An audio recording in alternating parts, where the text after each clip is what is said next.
NFR Extra is a weekly podcast that focuses on the Wrangler National Finals Rodeo and features icons that embody the rodeo and Western lifestyle.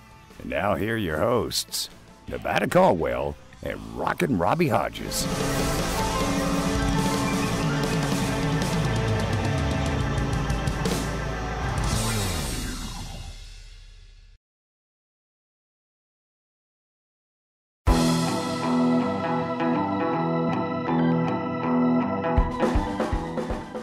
NFR Extra, episode 42. Robbie Hodges and Triple B.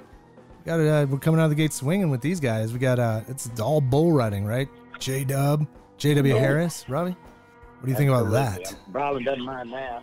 No, not at all. I absolutely don't. One of my favorite, great family man and a prankster in his own. Absolutely. And then we also have Boudreaux Campbell. Robbie, that was an interesting interview with him. It was like a switch just turned on to that kid in the last 2 years, and I'm so proud of him. He's a nice kid. He comes over all the time, and I think you're going to like a lot about what he has to say about family and stuff. And then we got some cool surprise stuff coming up, too. Yeah, we do. So, obviously, there's a new GM in town for the Wrangler National Finals Rodeo. A guy by the name of Glenn Allen Phillips. Pretty well known in the business, right? You bet. Producing veteran. You bet. He's a committee head, from over at the Kansas City at the Royal, and I think we made a right turn there. Yeah, and he's as I've read, kind of learning a lot about this guy over the weekend. He's been Rodeo Livestock or Houston Livestock Show. He's also been with San Antonio. I mean, he's been an executive at a very high end. And from what I understand, I mean, he doesn't lack experience in the 360 area of the rodeo, right? Production, the marketing side, the operations side, every element that you could think of, he's had his hands in. And obviously, when you're dealing with NFR, the Super Bowl of rodeos, you need that individual to really understand that rodeo business from inside out. I mean, and this is just me kind of being the guy that's been a part of it. Wouldn't you agree there, Rob? Well, absolutely. I mean, you said it. You sound like you've been in it a long time, and I'm proud to hear that. But he is it takes every aspect from as a contestant, I always thought the old rodeo, the buck and shoots just grew there, and those panels where you hung your rigging on just stayed there until I got into the the production side of rodeo, being it's turning into a barrel man 20 years ago. This guy knows everything from the dirt to the porta-johns to the employee compliance, everything in our business. I've not known y'all to make a bad decision yet, and I think this guy will follow right along. Sean did it for so long, and that's kind of got to be tough to go behind somebody of that quality, but I think we got the right guy, and I sure hope so, because NFR is going to be exciting this year. It's going to be I feel like with everything happening, the whole thing is going to be almost a sudden death deal, because of the lack of the money that's been able to give out this year and the head starts that a lot of guys are with. I think it's going to be kind of like those years in the 70s when they had it a sudden death, if it's ever going to be. And I think Glenn Allen will do us a good job with running that and keeping the tradition of what we've always had. Yeah. I like it. Yeah, no, I definitely look forward to working with them. Obviously, Brylan will be working with them. Rob, you obviously know him or met him, and now you'll probably get to meet him even more. But yeah, it's hey, we got a GM for the NFR, so rolling forward. And I'm gonna have to send him a bad clown shirt. Well, stay tuned for Brylan Bentley's Rodeo News of the Week.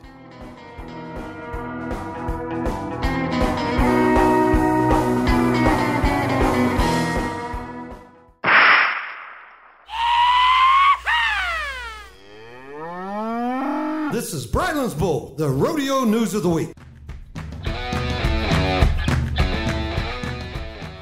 PRCA Stat of the Week. 73 is the record number of career round wins for Trevor Brazil from the Wrangler National Finals Rodeo and the Clem McSpadden National Finals Steer Roping. Watch him notch round win number 69 at the 2017 Wrangler NFR in the tie-down roping on 40 Nights of NFR. Airing nightly through April 28th on the Cowboy Channel. Matt Reeves was recently re-elected as steer wrestling event rep on the Contestant Executive Council. Isaac Diaz is the newly elected saddle bronc riding event rep. New event reps will assume their duties April 1st. Current event leaders are All Around Clay Smith, Bareback Tim O'Connell, Steer Wrestling Matt Reeves, Team Roping Luke Brown and Joseph Harrison, Saddle Bronc Wyatt Casper, Tie Down Shad Mayfield, Steer Roping Trevor Brazil, and Bull Riding Sage Kinsey. And last but certainly not least, congratulations, Glenn Allen Phillip, the new General Manager for the Wrangler National Finals Rodeo. With many years of experience in our industry, we look forward to having him on our team. 120 of the best cowboys and barrel racers rode into Las Vegas last December and left $10 million richer. The chase for 2020 has already begun, and all champions are hungry for gold. Be sure to follow your favorite cowboys, barrel racers, and local rodeos all season long. It all leads to one place, the Wrangler National Finals Rodeo. Learn more at NFRExperience.com. This is the NFR. This is Vegas. Hi, I'm 8-time world champion bull rider Donnie Gay, and you're listening to NFR Extra. All right, Robbie. And we got Brylan on here because, she helps out on about 1 million different levels with this podcast. But, man, she's also connected to a lot of cool people in this business. You ain't kidding. Right, Brylan? I mean, you've grown up in this world just like Robbie. I'm the president of this one fan club. That's for sure. I know. Well, and this guy is definitely accomplished, well-loved. I think this year was probably a retiring year, something to that nature, and we're going to talk a lot about that and just his career and all the good things that he's done. But we want to welcome to NFR Extra 4-time world champ J.W. Harris. Welcome, J-Dub. What's up, guys? How are you, Jay? Yeah, she's clapping right now. She's giving one of those silent claps right now. I can already see that. Hey, you can't judge me for having my favorite. No, I know. Hey, he's my favorite, too. I'm a little mad. You can't fault her. She's got good taste. Yeah, hey. You're the best. It's going to be a fun one here, y'all. Oh, this is awesome. I've got a big list. So, J-Dub, we've been talking to a lot of contestants, folks that, competing still, or not right now, but what are you doing? There's a lot of downtime right now. So what are you filling the cup up with time? What's keeping your kind of your focus right now? What are some things that you've been doing while we've been in this kind of weird downtime? Trying to keep the kids from tearing the house down. That's for starts. Nice. And then, but no, we just kind of got a little conditioning yard and stuff. So we take care of. We have people send me some cattle, and we just get them conditioned, get them straight, and then they head to the feedlots. So that that's kind of what we've been doing. Just take care of cattle and nice. Kind of stay busy. I mean, as busy as you possibly can be in something like this. But we got plenty to do. That's for doggone sure. Yeah. Now, do you breed? I think I read a little bit of this, but now you breed, right? Correctly or no?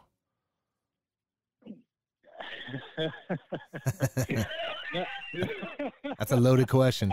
Well, we're gonna stick with cattle. You can take that path however you want. Yeah. I've kind of gotten away from the cow-calf operation part of it. It's so hard to make money in the cow-calf operation anymore. Feed so dadgum high and fuel and frankly, cows ain't worth nothing right now. Mm.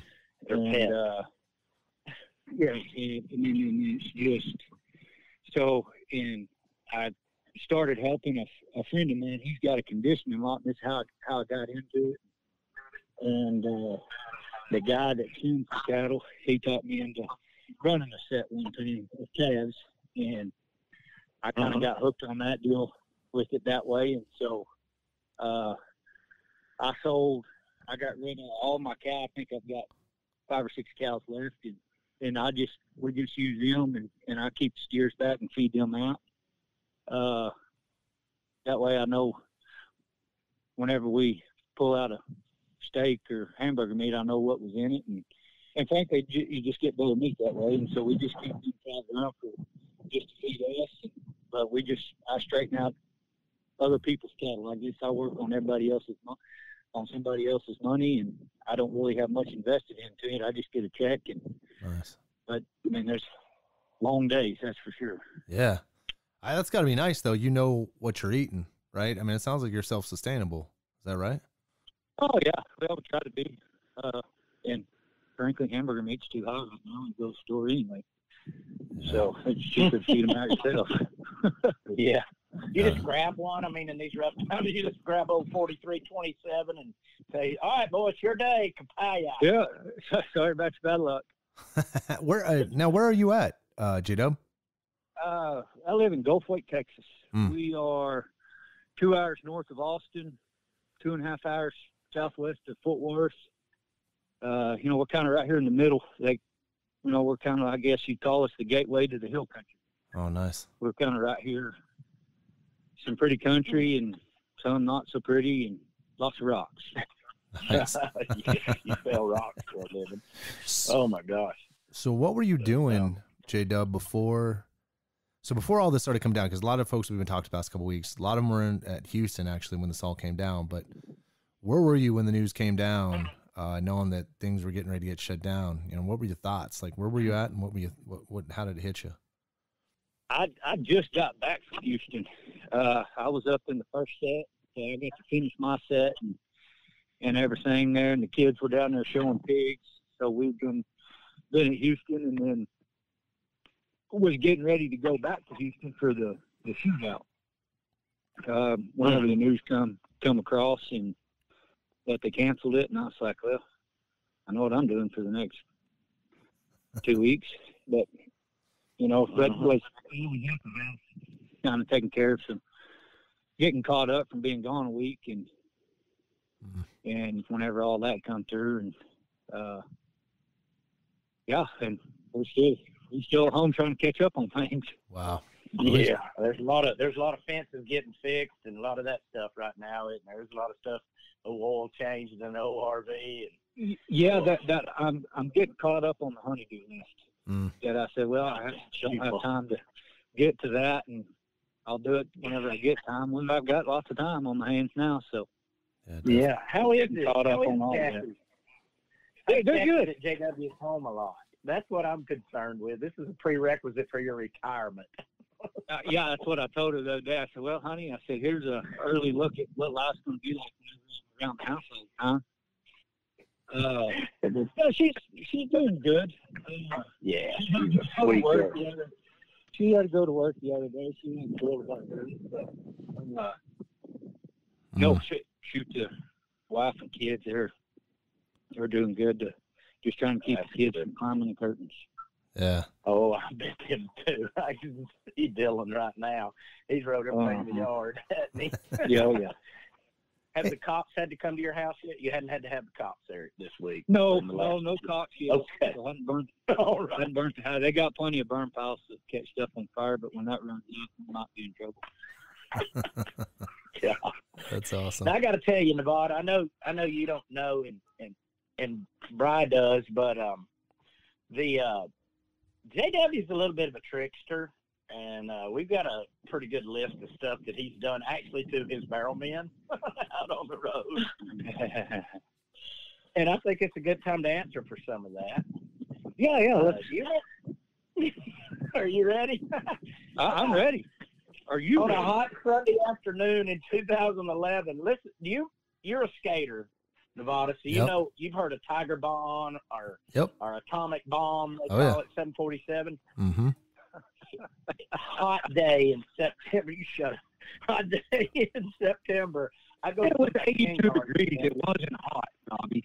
It was hot for me because he loads my shin guards full of 747. Oh, that's awesome. Bomb.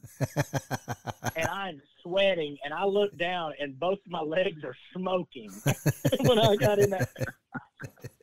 And I'm out there, and he sees me doing the ceremonial Indian dance of, holy crap, what is wrong with my legs? And he's beating that old rope up. He's looking out there. He said, you're going to be fast today, ain't you? You were warmed up. Yes, I was warmed up. That's for sure. What up? When you were down in the locker room so many times, I was fortunate enough to get to work with you at the finals, and I remember the great was it 94 points on yes sir, smoke screen. Smoke screen, yes. And we always like to talk to the guys down there in the locker room and stuff. You know, what were some of the tricks and stuff that you did? Because I don't ever remember you being the rookie guy there, you know. And what I know y'all played a lot of tricks. Some of them you can talk about, some of them you can't. But I hear you was pretty hard on the old rookies down there a little bit. Yeah, especially the rookie bullfighters. Oh yeah. We got Kenny Boozer on his first year at the NFR, and he was. We always give Kenny a hard time. He always found him. He'd just be running, and dirt monsters would get him all the time. And we took his best from the first round, and we wasn't going to give it back to him. And luckily, Fred Betcher, being the good guy that Fred Betcher is, told Kenny where his vest was hidden. Because that was the night when Clayton Williams hung the spur, and everybody the bullfighters took a good stomping. Yeah, we did. I've got that picture right here, and Kenny's got his vest on. Yeah, you know, and then he's pissed looking, but he's got his vest on. He's mad about it, but you can see it. But yeah, you know, I don't know how old Kenny was when he went to his first NFR. He's been fighting bulls for forever. I mean, yeah, and it was long overdue that he needed to be at the NFR. But he was so nervous just being there. And, you know, for the first time, and I was the same way, scared to death. But whenever he couldn't find his vest, like he literally thought the guy was going to faint and pass out, and like his arms were, he was just sweating. He was so scared and nervous about it. Me and Cody Whitney, that's a bad combination. You get me and Cody Whitney together. Yeah, the two bald brothers. Exactly. And me and him, we're just cool as cucumber. I was sitting down there at the mouth of the tunnel where I always sit on the step. I kick back, relax, having a good time, and enjoying the chuck wagon being the stagecoach being in the arena and laughing at Kenny. And finally, Fred comes running down the tunnel with it, and we did give Fred a talking to after that. Oh, what are y'all doing? I remember that. Yeah, and then great night. We got the best one that I've ever done at the NFR was to Corey Navarre. I think it was 2009. I broke my hand, and so I was sitting in the locker room, had absolutely nothing to do. And so I went to the sports medicine room and asked him if they had any oil gel, because he had a fake tooth that he pulled out whenever he rode. And asked them if they had any Orajel. Well, they give me a whole brand new bottle of it. And I go back to the locker room and see where he had stuck his fake tooth at. And I filled that container up with Orajel, shook it up, let it set for a while.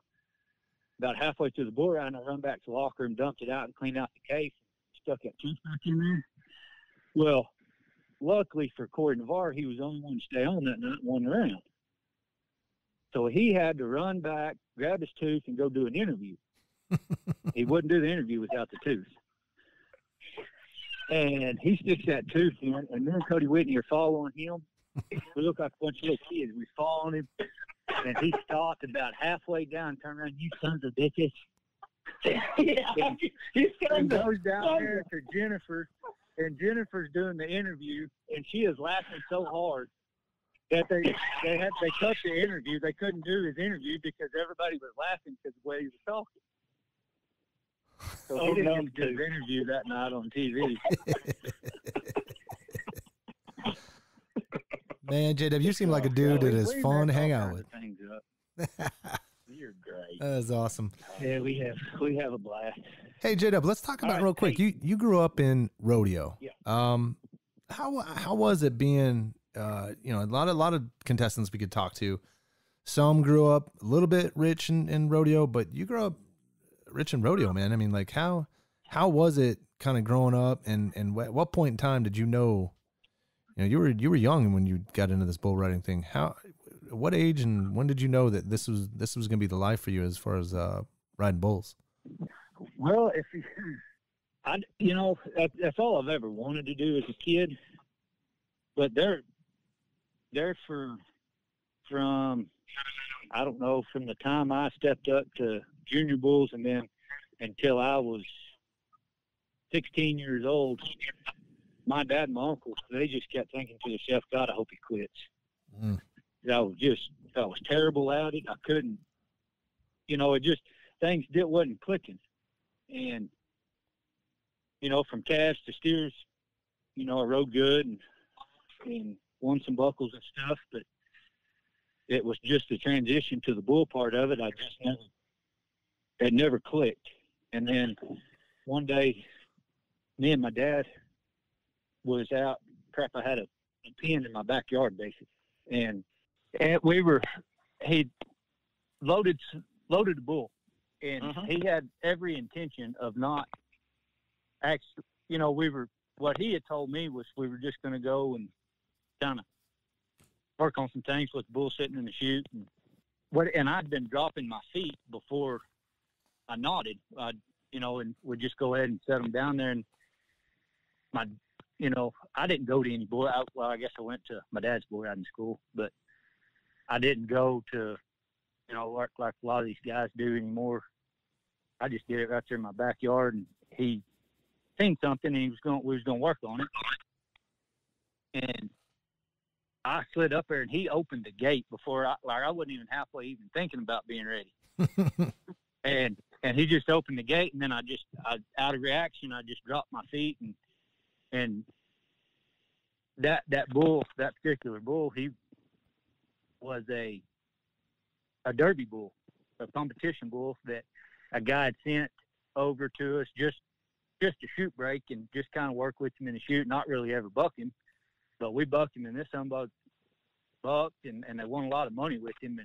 And I rode him like it was a day off, and that was the day that everything clicked.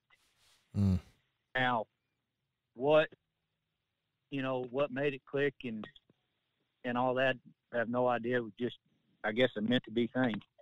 Right. Did it surprise you when he opened that gate? You were like, Dad, damn it. It didn't really surprise me because my dad's done a lot worse to me. That's pretty good. But once I got off. Whenever I got off, I was surprised that I rode him. And then from that day on, it has worked like a charm. And I'd say, and I guess that was probably the day I realized that I could actually do this for a living and make money. And how old were you, J-Dub? I was probably, I think, 16. Nice. 16 or 17. And I mean, I worked so hard at it from the time I used to wear my dad out just constantly wanting to buck bulls and stuff. But I was so busy with playing football, basketball, because, heck, the school you went to, that I went to, if you were somewhat athletic, if you could run a straight line, then you were on the track team. It was there was 18 people in my graduating class. It was a little school in May. And so, if you played one sport, you had to play them all. Right. And, but whenever I'd come home every day from school or workouts, whatever, we'd buck 2 bulls a day, every day. No more than that. Golly. And he never would let me get on just, 10 or 15 bulls a day, because he said there's no point in it, because then you start getting tired, and that's whenever you're going to get hurt. Right. We got on 2 bulls every day, and some bucked. A lot of them didn't. So that was kind of what I grew up doing, is basically riding bulls. And that's awesome. Awesome. That experience like that, just getting on like that as a bareback rider, it was still hide to ass. So, you know what I mean? You were still getting on something every day, making the same moves, and that's what's important. I hear so many guys talking about, even when we did Casey earlier, and everybody, their dads. Yeah, don't they? I was going to say the same thing. Good job, Robbie. Yeah, absolutely, man.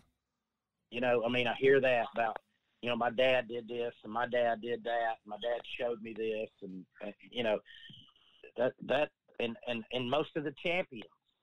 We were talking about Boudreaux the other day, and some of those. You know, so I mean, your dad was a lot of help. Obviously, tell us about him. I mean, what was his deal? You know, my dad rode bulls phenomenal. Mike King still tells me to this day that I couldn't pack my dad's gear bag. Wow. And you know, and he's probably right. My dad rode bulls phenomenal. But you know, crap, whenever I was growing up, we didn't have a lot of money at all. I mean, always got to eat breakfast, lunch, and dinner, but we just didn't have a lot of money, and that's just the way it was. But crap, as a kid, I didn't know it. We lived at the Bar X Ranch in Weatherford, Texas. My dad rode race horses and rodeoed on the weekends whenever he could, whenever he wasn't hauling horses to the racetrack and all that stuff. So, but you know, I mean, and I think part of that too, what I credit to me being able to ride bulls is growing up riding horses a bunch. There's so many bull riders that can't ride a horse. It's embarrassing. We've heard. Yeah, we got a dose of that the other day. Yeah, but you know, my dad, he just embarrassing. Yeah. You know, my dad never pushed me to be a bull rider. And I think that was something he left that up to me and my brother. If we wanted to ride, he would do everything he could to get us somewhere to get on. But if we didn't ask him, then we didn't go. You know, it wasn't one of them deals where he said, "Okay, y'all get in the truck, y'all got to go practice." We only went and practiced whenever we said something to him about it. And because, you know, I mean, bull riding is something that can't be forced on you. Yeah, there might be some kids that were forced to learn to ride it and you know, grew a liking to it, but they never loved it. Right. And rode good for a couple years, but then after that, they get burnt out on it and they quit and they disappear. You know, and that was one thing that I do credit, you know, and something, you know, I carry along with me if I do a bull riding school or anything. The first thing I do is sit down and talk to the dads because usually they're the worst ones to have at a bull riding school are the dads. Oh yeah, boy, let me tell you, back when I did it, now this is how we done it. Oh yeah, they get in there and they get in the way and they talk too much. And you know, I just tell them, say, look, you brought your kid to my bull riding school, and this is the way we're going to do it. But y'all need to quit pushing them so much and let them figure out if this is something they want to do. And you know, my dad, I guess everything I know about bull riding, I learned from my dad. And you know, he'll still call me today. He'll see a video of me and he'll, you know, tell me what I need to be doing, what I'm doing wrong. But it's not, he's not telling me I need to change my way. He's just pointing out something, especially now, you know, because my riding style has changed so much just because I'm getting older and slower and my body don't move like it used to. And, you know, and so he'll point some things out and we'll do it and it'll fix it, you know. So he's still, I guess, coaching me to this awesome. Day. That's fantastic. That's cool. But the other thing too, J-Dub, man, I mean, it sounds like he knew what he was doing when you were young riding by limiting your rides. I like hearing that too, where he just said, well, hell, this guy seems pretty serious, so we better do this right, you know, and not get all bravado and arrogant about it, but let's get smart and confident. And I mean, look at your career. No, yeah, well, and there's, you know, and I always use the phrase, don't get in over your head. And that was one thing my dad never let me do, was get in over my head. We stayed at where I needed to be until I got to where I was ready to move on to a bigger bull or a different whatever. And, you know, that was, but you see so many guys, they come out and they ride so good for 2 or 3 years, and then they're hurt all the time, constantly. And, you know, and that I think a lot of that has to do, some of it is just the way that person was made. It's out of everybody's control. But a lot of it is they were getting on bulls that were way too big for them at an early age. And it's just like this mini bull riding craze that's going on. I hate it. I do not like it, getting on them little fat pot-belly things. Because you're spreading them kids' hips out too, and they're not ready for it. Right. They're not really riding them; they're just hanging on to them. Yeah, I see that a lot. I have to go get them a lot of times. Yeah. I don't like them deals, but that's another conversation for another day. Yeah. Well, hey, you know what? You're one of the best in the business, and if you see that, and I see that a lot of times, with dads and everything. My son, he grew up to be this. He ain't wearing no helmet. He ain't doing this, and I'm like, you're an idiot. And the helmet deal. Whenever I do a bull riding school, the kids they say, "Well, why don't you wear a helmet?" And I said, "Well, I did wear a helmet from 2008 to 2012, I think, is whenever I took the helmet off at Cheyenne. I got slammed. The back of my head hit the ground so hard it busted that helmet. Oh. And I couldn't get that helmet no more. And so I gave it to Will Lowe's boy. Garrett, and they still have the helmet to this day. Oh, yeah, to this house.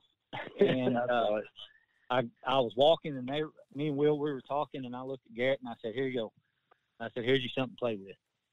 And I never put it back on.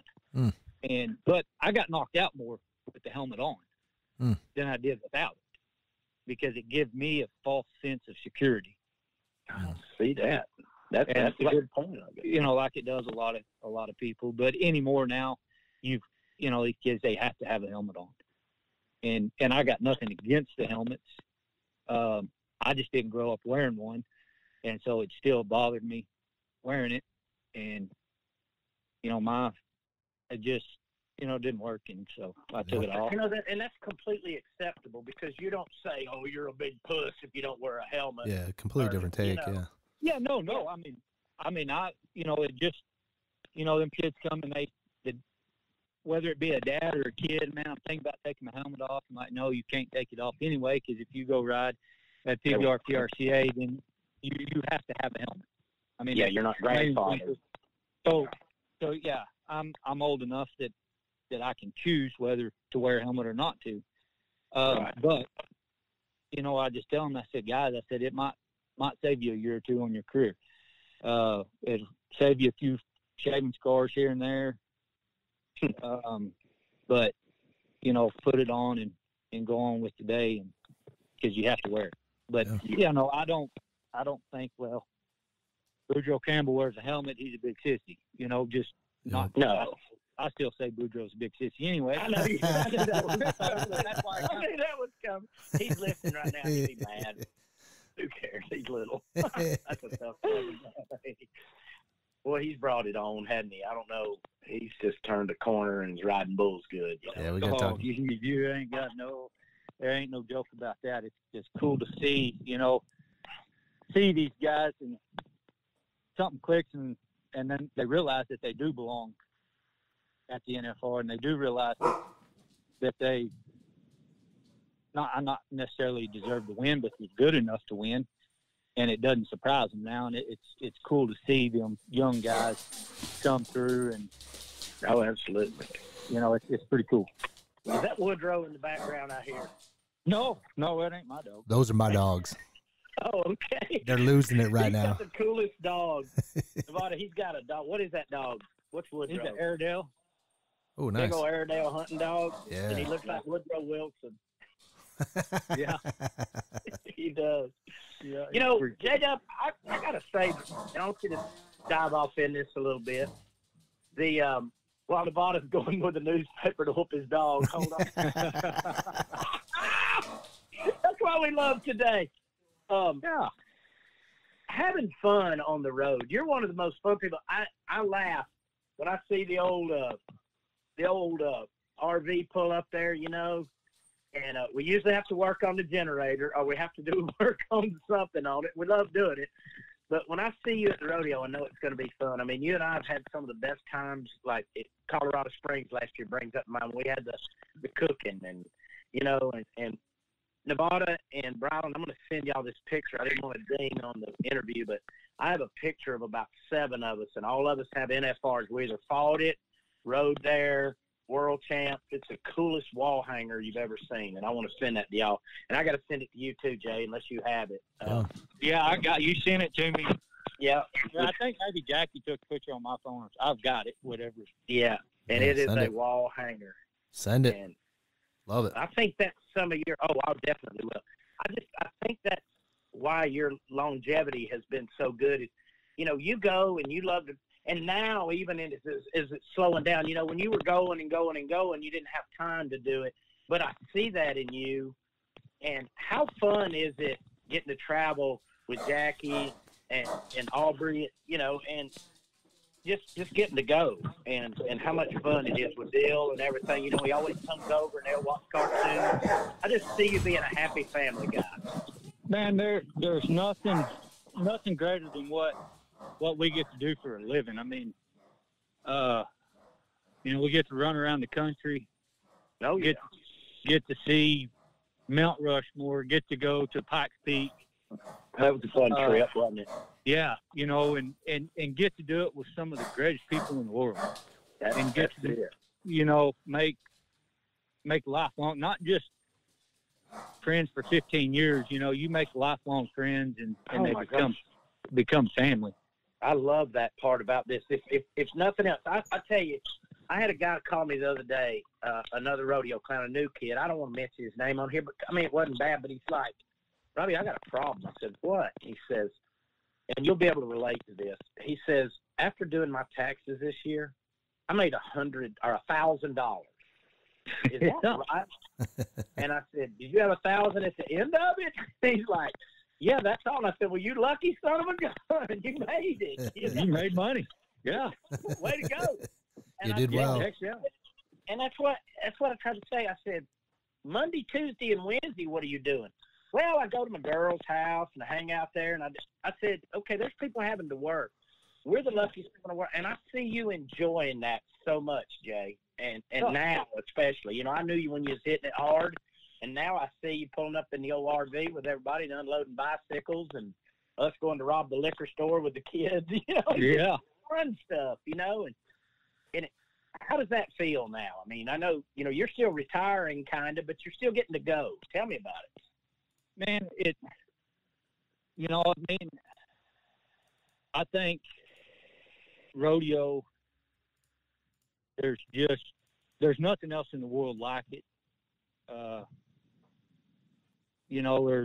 It's obviously, I think it's the greatest sport in America, probably in the world, really, because there's nothing that you can compare it to that's even close to what we get to do, how we get to do it, and what it's all, rodeo is still probably one of the truest sports, or is the truest sport that there is, because you don't get paid unless you win.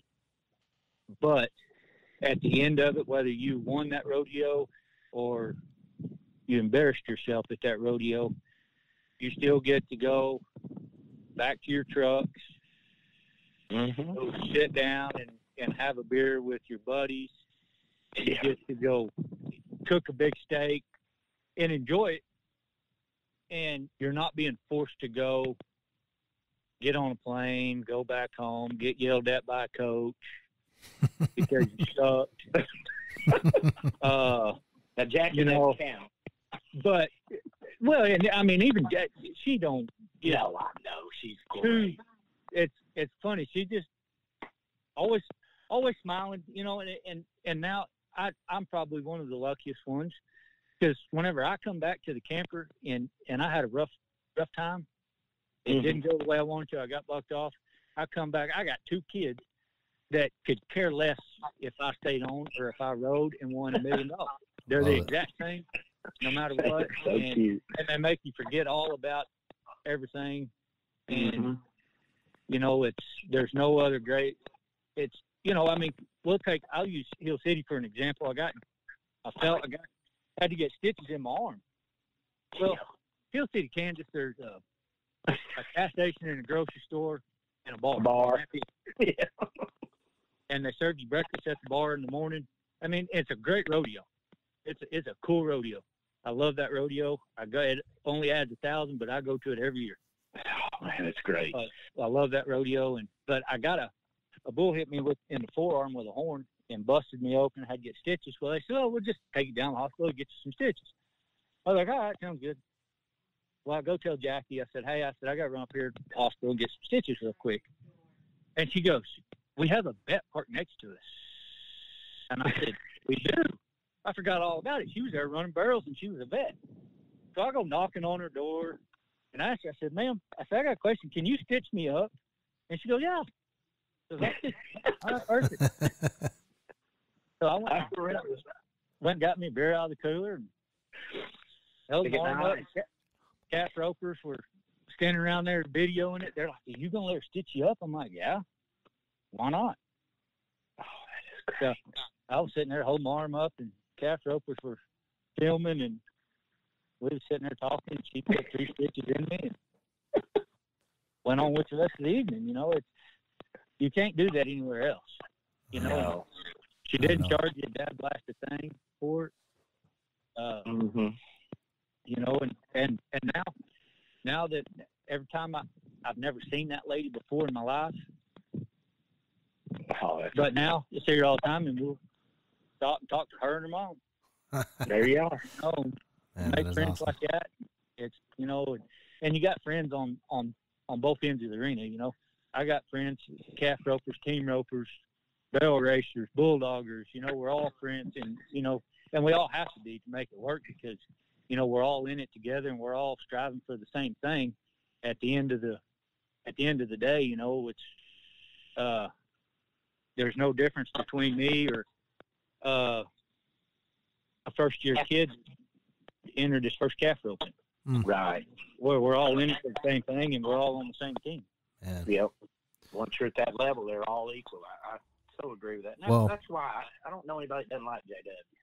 That's the coolest part of the whole deal. I'll tell you what, man, JW, this is the first time I'm meeting you, and we've gotten to talk to probably about good 70 plus individuals in the rodeo business, man. You're fun to talk to. You got a lot of stories too. And everything that I'd heard about you, man, is pretty legit. You're a good dude, man. And you are rodeo. There's no doubt about it. Well, appreciate it, and that's, going to the rodeo deal whenever them 4 PBR finals that I went to, it's a whole different world, a whole different atmosphere there.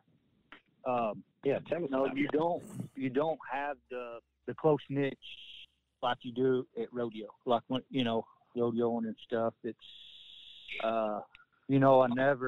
I think that's probably it's one of the things I'm glad I went and done, but it's also a regret at the same time, if that makes sense.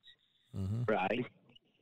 Because I left something that made me what I am, and what I've everything I've got is due to rodeo. Right. I won a lot of money PBRs for sure. The money's great, but at the end of the day, they always say money can't buy happiness, and that's true. Yep. Agree with that. And it just was miserable. Got to where I didn't want to go. I hated going. And family couldn't go all the time, and because we're flying everywhere. But it's and I feel like I left a few. If you ask Donnie Gay, he'll tell you that I left 3 or 4 gold buckles on the table by making that move. And he's probably right. I hate to say that Donnie Gay's right about something, but wait, I just hope he's not listening. I hope he is. Oh, he'll be listening. Yeah, he'll be listening. Our next interview, Nevada, with Donnie Gay. Well, I'm gonna tell you right now that JW Harris. Yeah. Oh yeah, he's listening. He loves you too, though. Yeah, he does. knows. And that's one of the coolest things in the world is I get to call Donnie Gay. Whenever I've got his phone number, and I'll put it out there on the air here in a little bit so everybody can call Donnie Gay. That's awesome. But no, you get all these legends. Donnie Gay, Tuff Eaton, Jim Sharp. The lift, Joe Beaver. You get to talk to these guys, the guys that you grew up watching and idolizing, and you get to call them your friend. Yeah, it's pretty cool. And me and Freckles Brown have got something in common. Yeah, I never got to meet the man, but we're the only bull riders to ever win a world title without covering a bull at the NFR. Really? Not really the record that I don't think me or him want, but we got it, by God. Right. Hey, you guys got championships, so it's a good thing to kind of say, well, I did do this that wasn't all that good, Yeah,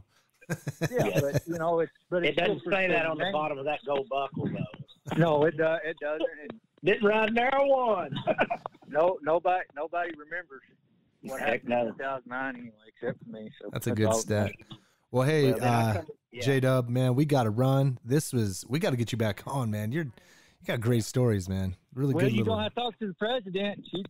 I know, Brylan, where are you in all this? You were supposed to be getting it on right here. Yeah, the Robbie, president. you took over. I'm sorry. I got a bunch of funny stories I wanted to get in. All right, let's let Brylan ask a question. No, Let her go ahead. You know what it is we got to roll. I know. But seriously though, I honestly, J-Dub, and I think we'll recircle back this, man, and kind of see where you're at somewhere summertime.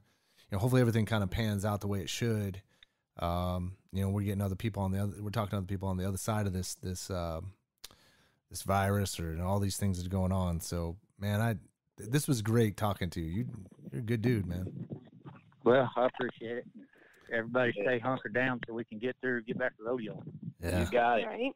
Totally. Tell them all hello for me, all right? Will do. Thump Dylan on the head for me one more time. All right, buddy. All right, J-Dub, stay busy, man. All right, see you guys. To celebrate the 35th anniversary of the National Finals Rodeo in Las Vegas, LVE and PRCA present the top 35 most memorable moments.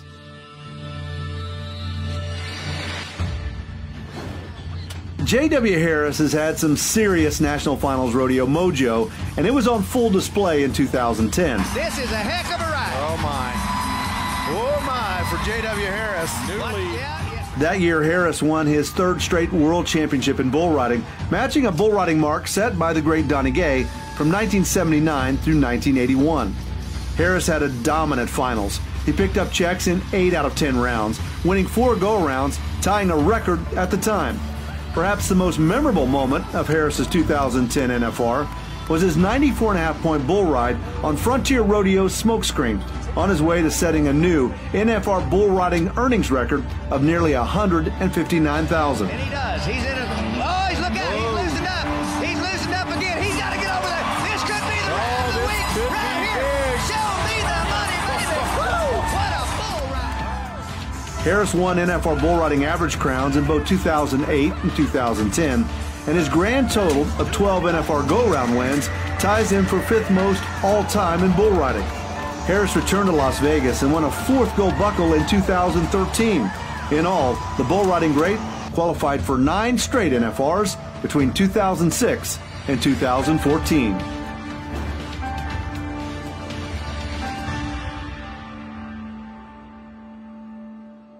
In 2020, more than 7,000 kids will compete for the coveted 750 spots at the Junior World Finals in Las Vegas, presented by Yeti. Each qualifier will go head-to-head for more than $500,000 and a championship buckle in the biggest rodeo youth event in the country. This could be the first stop on the road to a pro rodeo card and a gold buckle in Vegas. Find out how your son or daughter can earn the right to compete against the best at the Junior World Finals, presented by Yeti.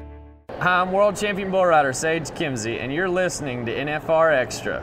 All right, Robbie, we're keeping this train rolling, man, and however things are going to be happening in the States, around the world, at least on this podcast, we're going to keep this ball rolling.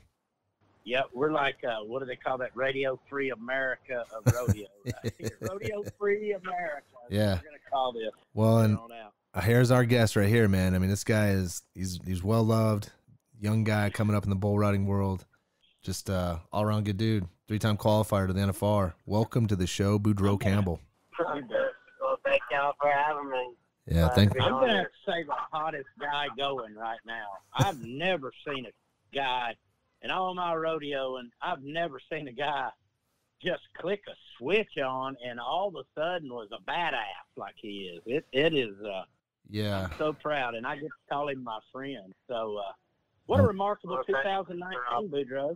Yeah, man, you definitely have a good year. It was a great year, man. Best year of my rodeo career so far, and I was hoping 2020 was going to be better, but I don't know about this point. Yeah. Woo. Well, I'm telling you. It's getting a little rough on where were you, Boudreaux? Where were you in your head, like, kind of, as this year was unfolding? Clearly you had a great 2019. How were you feeling things before, we all got this news where we had to kind of put on the brakes? How are you feeling about the 2020 season?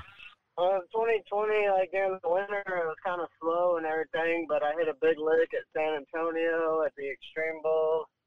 Yeah. And I just started hitting some licks here and there, and it moved me up to, I think, 4th in the world, 5th in the world. I was like, dang, I've never had this much money won this early in the year, and it was just crazy how everything could turn around with just one rodeo at San Antonio. Yeah, you're sitting, as I look right here, you're sitting 4th, man. And, they were talking about you, and I think this, paying attention to the 2019 Wrangler NFR, and I think it started there, right? Like, you had a pretty good run, man. Do you think you ever had that kind of run before?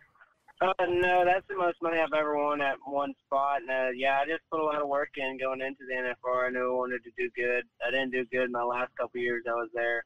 So I knew 2019 I wanted to make a difference. And I went in there and I handled business and ended up walking away with a lot of money. Yeah, well, look at this, Boudreaux, man. I mean, yeah. and I know Robbie knows everything about your career, but I've been paying attention to you just from, being part of the NFR social media and kind of paying attention to standings and who goes and who doesn't. And, well, as I'm looking at it right now, man, I mean, you ended 2nd in world standings and also 2nd NFR, obviously to, he's becoming King Kong of bull riding. That's Sage Kimzey. It's the tip of the hat, man. I mean, that's not easy to kind of stay at pace with that guy. You pulled that, and correct me if I'm wrong, $217,000, $801 during yes, sir. the NFR. That's a good chunk of change, man. Yeah, it was the biggest ever one, yeah. Did it? Is it like? Did it help? Oh yeah, for sure. Because right before I left for the NFR, I bought 30 acres right down the road from me, and I just put a down payment on it. And so I won all that money at the NFR. So when I come home, I paid all that land off. So I own it now. Nice. Good for you. So, yeah, that's awesome. I put that back. And then I got building a little barn dominium at my dad's house right now. So just little bitty things around the house. That's about it. Yeah, that makes sense, man. Time to do that too right now helps. Well, we all want to be rodeoing, but Well, yeah, I was just in Florida last week. Boudreaux, where did you go down to Kissimmee? Were you at Kissimmee? No, I was in Arcadia and stuff. Arcadia. Yeah, sir. I went down there in Arcadia. Right. So what did you have any idea that would be our last rodeo, for a while? I mean. Yeah, no, I didn't. I just got done in Houston and everything, and I was with my buddy texted me, Parker, and he said he just won his set, Parker McCowan in Houston. He just goes, yeah. Hey, you think Rodeo Houston would get canceled? I'm like, no way, man. Like, I wouldn't believe none of that. And then by the end of that day, Rodeo Houston was canceled, and I was like, what the heck is going on? Man, I'm telling you, this is like a World War III or something, isn't it? This is uncharted waters for us. But, a young kid like you, though, it's so funny, Nevada. I've known Boudreaux since he was in college when I did the college rodeo at I guess at Uvalde was the last time. You remember? And I had to come get you. You got hung up there, and I had to get out of the barrel and come get you. And right then, I saw this kid. I just saw something in him, and it was – and for some reason, he rode great.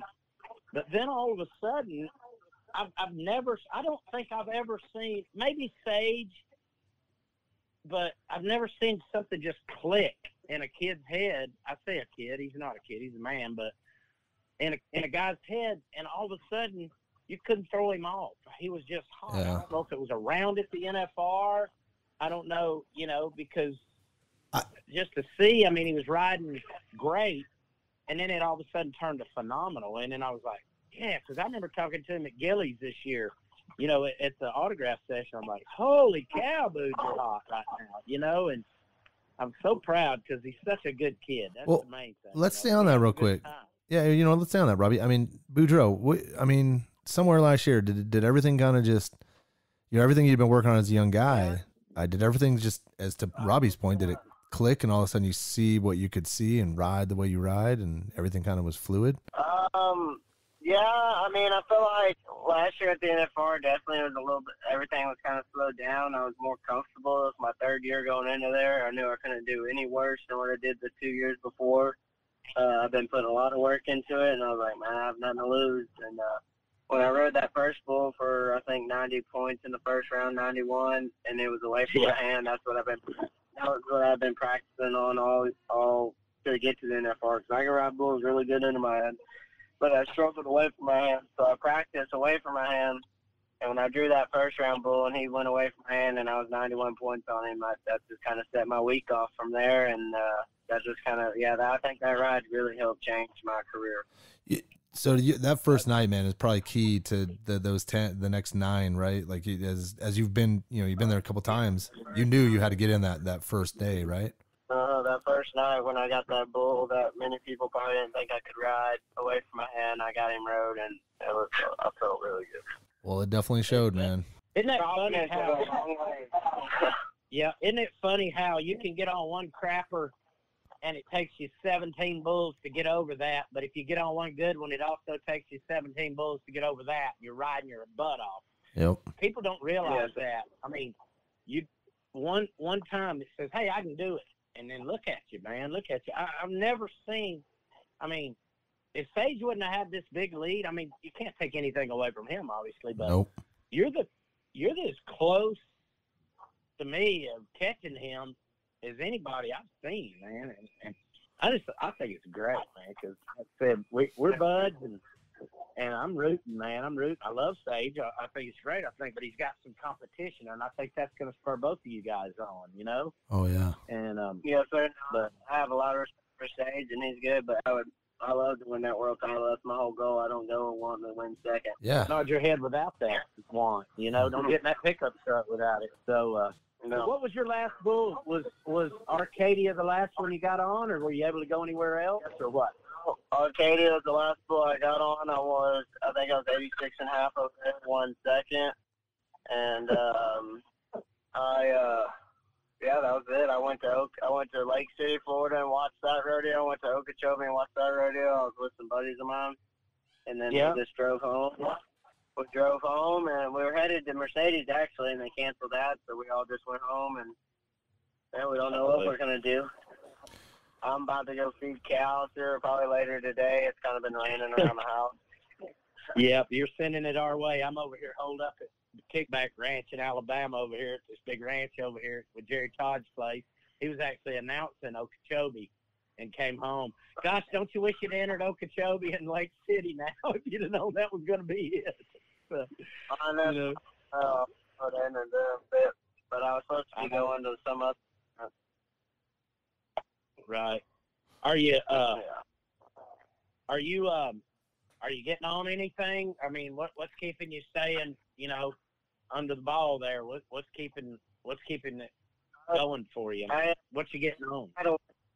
I try to work out and stuff at the house, just do little stuff, something every day I do to get better at bull riding. And then I got a bunch of bulls at the house that I work with, and if I need to get on stuff, I got anything from a jump kicker to a buck silly hog here that I can get on. I got kids that come over and get. Who helps you with that, Boudreaux? Who helps you with that when you're going to go out there and ride? Who's out there assisting you? Oh, my dad will get out there, and then I got some buddies that'll come over. Usually Trey Benton. He don't live very far from here. He'll drive to the house and help me buck. Nice. Right on. That's cool. Yep. So your dad, Jay. So Jay's been helping you, and oh yeah, great. For my life, he helps me with pretty much everything I do. I'm so proud of that. That's so good. So, has any of the guys Have they been calling you, hey, boo, can we come over? Get Jay to run you up. We need to get on. I guess you're a little off the path. Yeah, I told them we need to put on a bull riding at my house. Everybody just from the PRCA come get on rather extreme bulls. Yeah, a mini extreme bulls right now would be awesome, wouldn't it? Yeah. Hey, Boudreaux, how did you get started? I mean, I understand your father was a bull rider, but is that what got you into bull riding? I mean, you'd figure that you wouldn't do it if Dad's doing it, but how did that work? I mean, how did you get into bull riding? My dad just took me to a rodeo, and he said I seen the sheep riding there, and he said I just showed interest in that, so he took me to go on some sheep at some rodeos, and he said ever since then he said he couldn't keep me away from it. He tried to get me to team rope and all that, and he said I just love bull riding and rodeo. He hauled me all up and down the road from junior high rodeos to high school rodeos. Nice. That's awesome. Yeah, you're just, this is what you do, and this is what you love to do. That's awesome. What so when you were growing up, and man, still you're a young guy, what how did you partake in like youth rodeo? I mean, were you little britches? What kind of where did you put some focus on that? Yeah. I went to Little Britches rodeos. My dad put on some youth rodeos. I used bull riding in Saginaw, TYBRs. But, yeah, I used to run barrels, poles, do all that on the horse when I was a little kid. My dad had me a good barrel horse, and I'd tie goats, run barrels, poles, do everything, calf rope, team rope. Interesting. Do you not realize how dangerous that is, Boudreaux? Yeah, you don't realize how dangerous pole bending and barrel racing is. Why would you? I'm glad you got out of that dangerous stuff. This is crazy. So you're saying you can ride a horse? Is that what you're saying, Boudreaux? Yeah. Oh yeah. Rope and stuff. Yeah. I was just better at bull riding. So one of the questions that always comes up during the NFR on social media is about bull riders and their ability to ride a horse. And after whoever wins, right, that nightly round, and you got to ride, it always comes after that. And man, I tell you, there's been a couple times, not you, I haven't seen this with you, but like there's been a couple times where Sage comes out and it's disastrous on the horse, and I just think it's interesting that they always kind of put a little point on that the bull riders and horse riding don't really go together. And it sounds like, man, that's not the case for you. No, I ride horses every day if I could. Sometimes we do here. We work cows all the time, and I've pretty much been around cows and horses my whole life. Yeah, it's in your blood. Quite a bit of practice too at the NFR Nevada, if you notice. Oh yeah. He didn't do so bad. Absolutely. It wasn't like he had one shot at it. No, not even close. Boudreaux, man, your name's for sure. When you look at kind of how the media focuses on things when they're covering the sport, your name comes up a lot, and definitely last year, obviously second place world standings. You've proven that, and your earnings, man, you pulled in $344,000 last year. That's you're doing pretty good, man. That's making Jay Daddy proud. Yeah, seriously. Oh yeah. Here's something else. This happens across sports. The field sports, the ball sports, any sport, right? When definitely you got father and son. So is your dad kind of utilizing all of his experience and like thinking the things like, wherever he got, my son's going higher and I got to, assist him. Do you guys have a good relationship in how you learn with him? Kind of. We kind of butt heads like a lot. It's been me and him my whole life. So we butt heads a lot because he'll tell you right now that he was never really good at riding bulls. Like he just donated his money and stuff, and so like we butt heads about that, and I don't know, but yeah, he does help me. He tells me what's best for me, but it just depends on if I want to listen or not to it that day. You sound like a real son, man. I mean, that's pretty par for the course, I think, for most dads. But it also is probably what makes you great, man. If you're stubborn, he sees that, and I'm sure your pops probably was stubborn at some point too. So, oh yeah, that hard-headed. It just works. Yeah, I hear you. But that's how you get successful too, right? Like when you're stubborn about something and you're kind of just in your way. Well, that's usually how you build a championship. That's how you get to the championship. Is that kind of that focus? What do you do? Because you're a young guy, and the youth is a little different than like us. Let's just as Gen Xers and these the boomers, right? What do you do to keep yourself in shape, healthy? I mean, is there things that you do, or you just kind of Boudreaux just wakes up and lives each day, whatever comes at him? How do you go about staying in shape? I like to go to yoga classes when I'm home. as much as I can. I try to go to these shows on the road. And then when I'm at the house, I'm always doing stuff during the day. And when I go outside at night, I try to do some push-ups and sit-ups. Just try to keep my body pretty strong and flexible. Just something every single day to get stronger. Yeah. When did you start doing yoga? That's smart, man. When did you start doing that? I started doing that right when the season ended before the NFR, so a couple months before the NFR. Wow. Yeah, no kidding. That's cool. So what'd you do? Just wake up one day and say, hey, I want to try yoga, or did you look in the window and all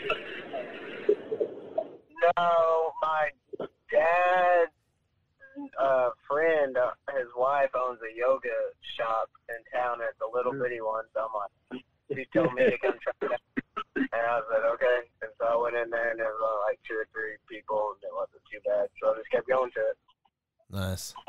I mean, man, if anything, yeah, it's great for your limbs. It's great for your, man, it makes you really limber too. And obviously in your position, you need that. Yeah, no, it helps me out a lot, especially when I'm laying on the back of my head. I think I'm going to come by there. I'm coming over there, and I'm going to go do yoga with you. That sounds like me right there. I look good in them yoga pants. Well, Come on, Rob. you're going to have to film it. You put a camera in there. You could at least be there one more episode of yoga, because you know you're going to get kicked out when I get there. Well, you better get on yoga. Get strong. Yeah, you could be getting something started there, Boudreaux, man. You could be having, during the NFR, yoga sessions, right? Bull riders, Oh, yeah. bareback riders, everybody that needs to be all limber and moving, tied down, everybody. Maybe the barrel racers, too. I don't know. Hey. So now, right before you ride, when I'm on the microphone, I'm going to go, okay, Boudreaux, just relax. That's what you're going to do. Downward dog. Yeah, right? Downward dog. Reach for the front. Probably happening. Yeah. So, Need some more yoga. Boudreaux, this is kind of the question we've been asking a lot of the contestants coming on. What are you thinking about to do with the time down? I mean, besides, is there some things you may be trying to plan to get better at what you're doing, or kind of just let your mind rest? What are the things that you think about doing here while we got this time off? Well, we got time off. It's a good time to probably hit the gym pretty hard and work out, get in shape, and get on practice bulls a couple days a week, because there's nowhere else you're going to go to get on bulls right now.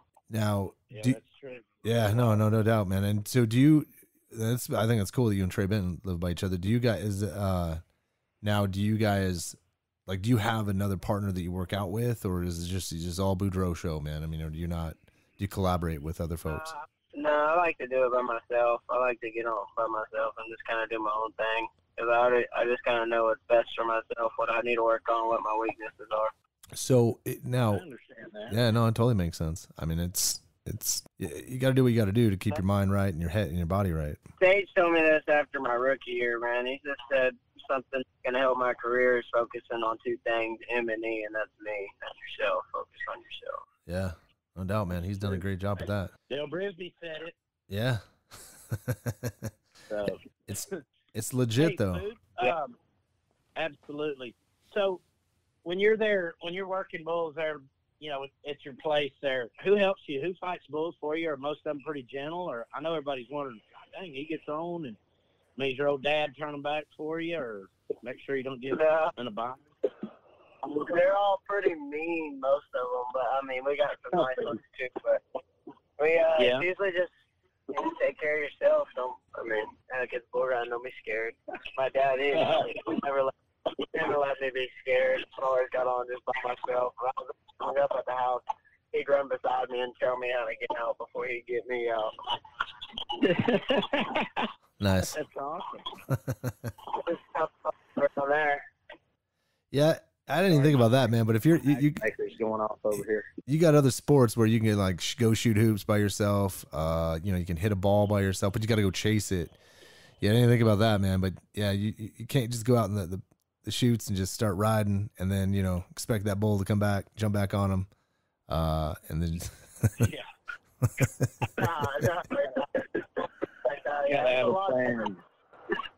a lot different, that's for sure. Yeah, well, I mean that it shows the community too, the rodeo business, right? I mean that's how you guys get better, because the ones behind the scenes that are working, and definitely right now, this is the champion pedigree right now. It's the ones that are sitting there looking at us going, I know the world may be ending or whatever the hell is happening, but I'm going to get better, and I would imagine that at least 60% of the contestants, man, right now are, trying to get better at whatever they do, because they're looking at this as a temporary phase to get back out there and raise that bar. I mean, and there's a lot of you folks that think like that now in the rodeo business, which just makes us much better. Oh my God. Yeah, I can't wait to see y'all. Summer, usually after the winter run, when people die off and go home, there's gonna be a lot of people coming out this summer for sure. So you got to be on top of your game. There's gonna be a lot of people out there this year than last year. Exactly. We were talking about that yesterday. I can't wait to go to any rodeo, a CPR. I don't give a crap what it is. I just want to be at a rodeo somewhere, don't you? I miss this, man. Yeah, I know. That's the rodeos. All the injuries for the rodeos later on in the year are going to shoot up now. That's all this. I know. I just can't wait to. I can't wait to be standing on my patio when you guys walk by. I'll be the happiest clown you've ever seen in your life. I will never complain about a rodeo again. As long as I can just go. You got to be that too. You got to think about there's a positive and negative aspect for the competition for you, Boudreaux, and all your peers. If someone was super hot right now, let's just say, for instance, like a Shad Mayfield, that guy was on fire, and all of a sudden, boom, all that momentum had to stop, which may not roll over, once we get back on this. But then the other individuals that either A, were dealing with some injuries or just weren't having kind of just the January, February weren't jiving with them, this is a good reset button for them. So, I mean, there's so many ways you can look at this thing. I mean, how are you looking at this for you? You looking at this as a way to build more momentum, or do you think it killed your momentum, or how do you think it did you right now? For me, I don't really kill my momentum. I mean, I'm going to build momentum. I'm going to work out, get stronger, and it don't make no difference to me. When they start rodeos back up, I'm going to come back and do my job like I've always done it. Stay on one bull at a time. So, and you guys, on the bull riding side, you probably got to put a lot of rodeos in, right? No matter where this thing starts, there's going to be a lot of work all the way down to the wire, it sounds like. I mean, do you see yourself doing a lot of rodeos? I mean, if this starts up in just June. When they come back, I'll be in. I'm so bored. This is good, man. This is just, this is the kind of things we're looking for. Nice, good 20, 30-minute conversation about what's going on. People just hearing your voice makes people feel good, man, Boudreaux. A lot of fans out there, when they hear you guys talking, it makes them feel good. Yes, sir. Well, thank y'all very much for having me on. Yeah, and look, absolutely. Yeah, no doubt, man. And we know it doesn't pay the bills. We know that. If anything, we got to pay the emotional bills going forward right now, and just keep people happy that you guys are around. Yeah, that's all good. Yeah. Sir. Thank y'all. Yeah, well, thanks for coming on, man.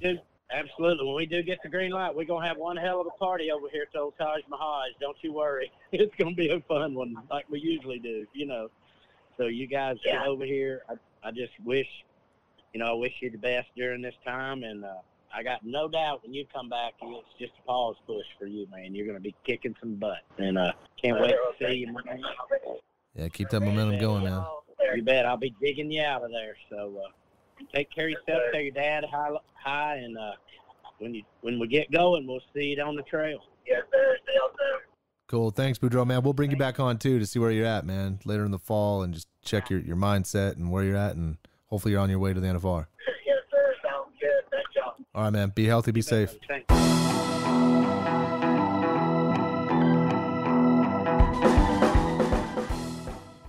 Thanks for joining us on episode 42 with J.W. Harris and Boudreaux Campbell. Join us on next episode 43, when we get world champ Casey Field on the show. And who else will we bring on this, Robbie?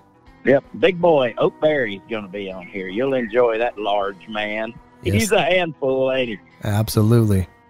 For more information regarding the Wrangler National Finals Rodeo, visit NFRexperience.com and follow Las Vegas NFR on Facebook, Twitter, Instagram, or YouTube. NFR Extra. All dirt. All rodeo. All year.